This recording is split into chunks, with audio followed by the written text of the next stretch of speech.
Hi there, my name's Bryony and I'm the head of coaching here at Relish. And today we're talking about the 5 stages of love, how to level up your relationship.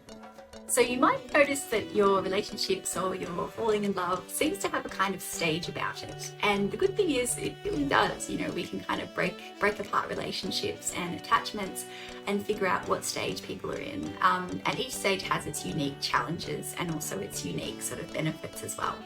So I'm going to take you through these 5 stages of love, and I'd love you to see if you can recognize yourself in any of these, either in your current relationship or previous ones. So stage 1 of this is falling in love. So this is obviously the start of the relationship. This is characterized by an inability to see flaws in your partner. So you're probably all pumped up on oxytocin and serotonin, which are kind of the chemicals that make us feel amazing and also bond us to our partner as well. So you probably feel a strong desire to be near them, think everything they say is hilarious, and you kind of see a bit of a halo around them. So you really see the great things about them and less so the flaws. So some advice for this stage is to set expectations and boundaries early on. So it's much easier to set a boundary in this stage of the relationship, whether it's around monogamy, whether it's around communication, how often you see each other, then try to do it later on when the dynamics are really established. So it's great once you've established that you're sort of together, it's great to have conversations about what that might look like for you, and also think about defining the relationship as well. Stage number 2 is becoming a couple. So this is more the kind of settling down and deciding to be together.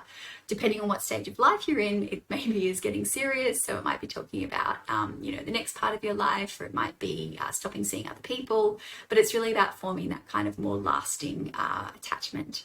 This period is more stable and less passionate. So for some people, it can feel a bit boring, particularly after the really fun and exciting first part of, first stage where you're a bit obsessed with each other. And it can, it's kind of more about the emotional connection than the physical connection. So in this stage, it's really important to make sure that you keep space for yourself and other friendships, and also, work, other kind of pursuits as well, because in this stage we can sort of get into a bit of a bubble, which means that if there are issues with your partner later on, you might not have as many supports to go to, and you might be very much invested in this relationship. The third stage is disillusionment. So this would be when you're still in love, so you still like the person, but you're starting to see their flaws. So you're starting to really have that kind of internal conversation, which is, do I want to be with this person long term? Can I accept their flaws? And do their flaws kind of outweigh their benefits? So a lot of couples don't make it through this stage. It's kind of a make or break situation. There's also a power struggle where each person tries to change the other person and also tries to avoid being taken for granted, or you might feel like you're being taken for granted. So again, this is where the kind of rose-colored glasses have worn off and you're actually seeing your new partner as an actual person. The advice for this stage is really acceptance and self-care. So seeing if you can practice acceptance and understand that while your partner has their flaws, you probably also have your flaws. And so it's about figuring out whether you can actually live with each other's flaws and accept it.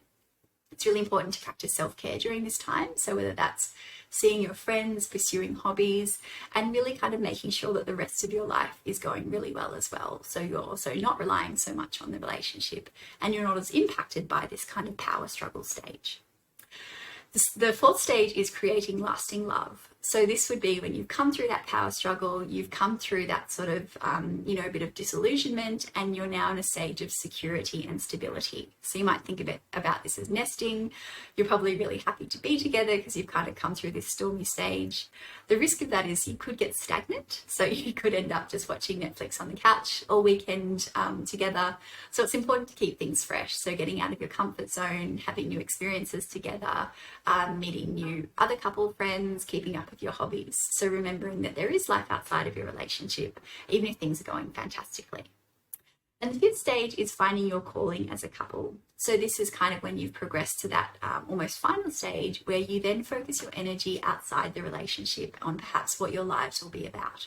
So you've established that you are together, you're a partnership, and then figuring out, well, what will our lives be about? Will it be about starting a family? Will it be about accruing wealth? Will it be about helping the community? Do we want to build up our friendship group? Do we want to travel?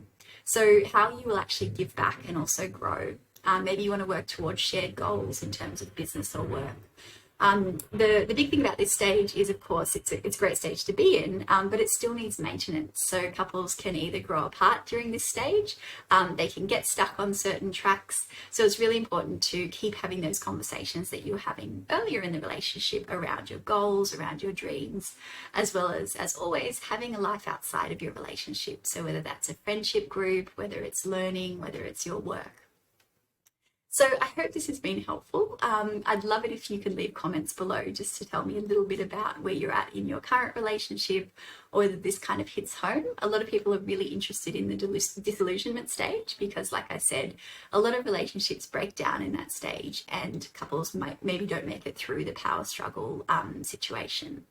If that's the case, if you're currently going through that at the moment, or if you're in an earlier stage and you're feeling like things are maybe not quite right, I definitely recommend Relish. So we have a free trial at the moment where you can speak to a Relish coach.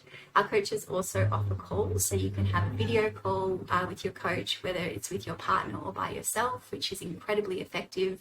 All our coaches are trained relationship coaches, and they're fantastic at kind of working through these issues as well.